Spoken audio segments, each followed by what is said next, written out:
House Bill 768, a bill to amend and reenact various sections of the code relating to victims of domestic violence, etc., firearm safety or training course. The gentleman from Alexandria, Mr. Levine. Mr. Speaker, rise to very briefly speak to the bill. The gentleman has the floor. I hate to disrupt the rhythm here, Mr. Speaker. I'll be very quick.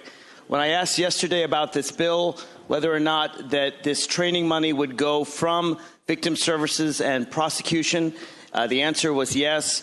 They did say, though, that there was $100,000 left in the fund, and so I was curious to know why that was. I talked to Francine Ecker, the head of DCJS, and she said that, unlike most things, the money that comes into this fund solely comes from fines and fees, and they award things once a year. So, Mr. Speaker, out of $2.8 million, they spent $2.7 million, and in fact, they can't go below zero. They just don't know exactly how much money will be there. She said half the money goes to prosecution of these offenses, and half goes to victim services like shelters. If this body wants an appropriations amendment for training, I think they'll find a lot of support on this side of the aisle. But taking money from prosecuting offenses and from shelters for victims does not seem to me to be a wise choice. Thank you, Mr. Speaker.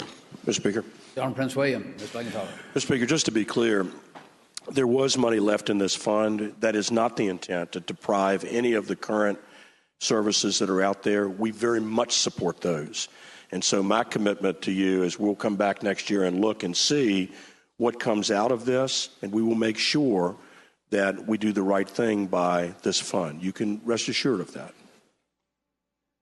Shall the bill pass?